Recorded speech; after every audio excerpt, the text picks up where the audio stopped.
A gente teve aqui na Itália um acontecimento muito estranho, principalmente para mim, conheço bem o aeroporto de Roma, conheço como funciona a lei italiana.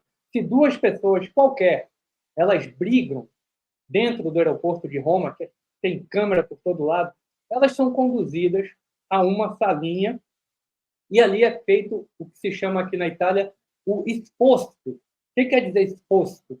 Quer dizer registro de ocorrência, ou boletim de ocorrência, como chama aí no Brasil. Ou BO. seja, é o BO, o famoso BO. Então, a gente ficou sabendo, quando eu fiquei sabendo daquele caso do Moraes aqui no aeroporto de Roma, a primeira coisa que eu fiz foi tentar as imagens. Não consegui as imagens. A segunda coisa que eu fiz foi, bom, isso eu acho que eu consigo. Teve algum BO? Teve algum exposto? Não. Ou seja, aqui na Itália, aquele acontecimento não houve. Não houve nada.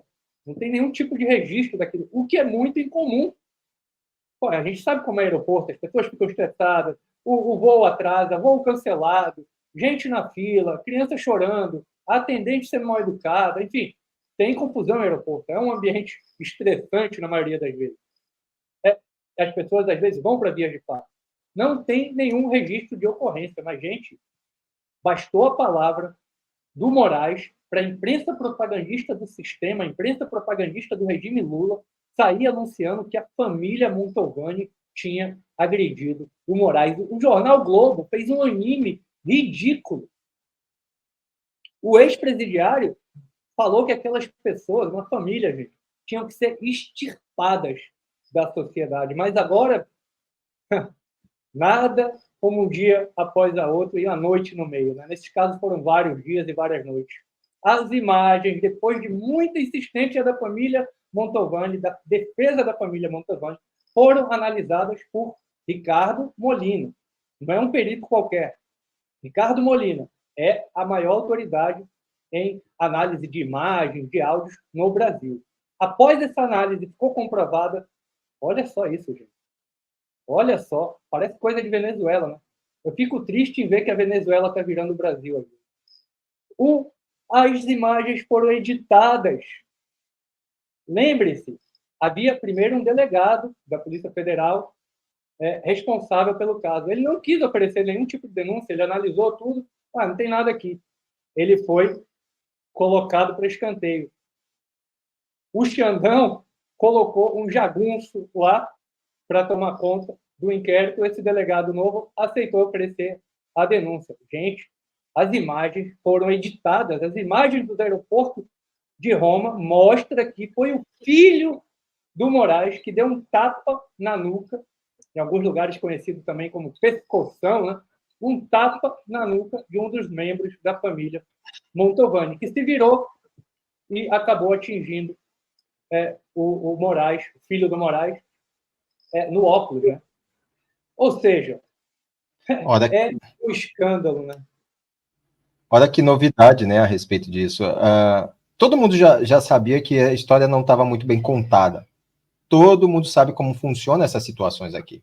Então, o que o Moraes está fazendo é simplesmente o trabalho dele sujo. E aquele que foi colocado pelo Michel Temer ali, né? Que apoia aí a galera que apoia o Nunes em companhia. Então, a gente tem que tomar cuidado. Para mim, essa história não me surpreende. Essas informações não me surpreendem. Vai muito além, elas só confirmam algo que a gente sabe, né? Mas no mundo da imaginação do jornalismo brasileiro, que a gente sabe que é tendencioso, né? Quem eles chamam de blogueiro, na verdade, eles são os blogueiros, é tudo fantasioso, onde eles criam aquele sketch ali, né? Que foi na Globo ou foi no UOL que eles criaram aquele desenho?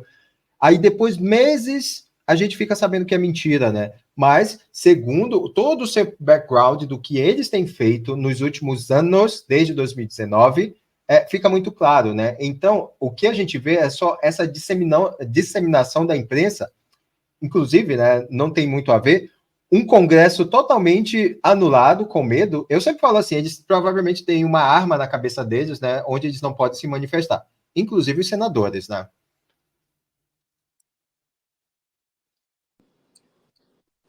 Bernardo, a gente está vendo várias coisas surgindo aí de repente no Moraes, né?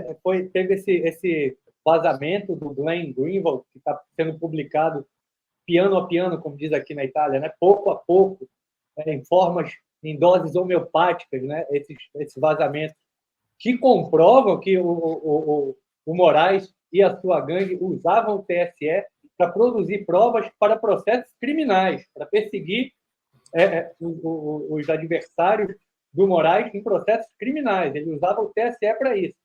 Tem também agora um dos jagunços, o Talhaferro, jogando tudo no ventilador, já deu entrevista para o Oeste, já deu entrevista para o Estadão, está fazendo um tour, né, de entrevista, daqui a pouco ele está aqui no Guerra da Informação também.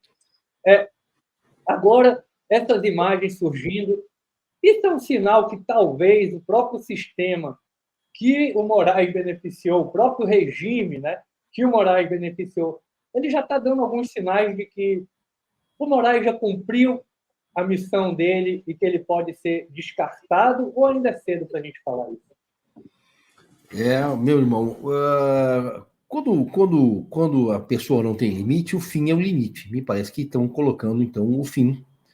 Começa a se avizinhar um fim aí, né?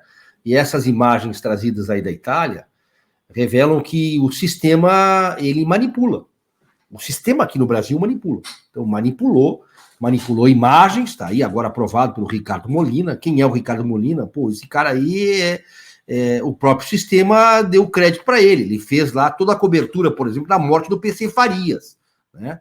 O Ricardo Molina. Então, é um técnico forense respeitado no Brasil.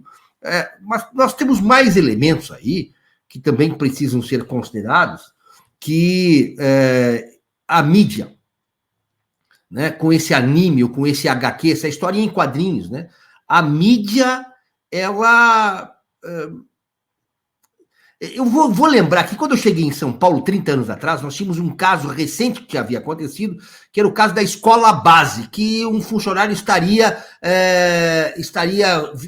abusando sexualmente das crianças. E depois foi ver que era a Globo que tinha feito fake news. Então não houve o abuso das crianças, houve um abuso da mídia. Justamente de quem? Da TV Globo. Aí você consegue confiar na grande mídia do Brasil?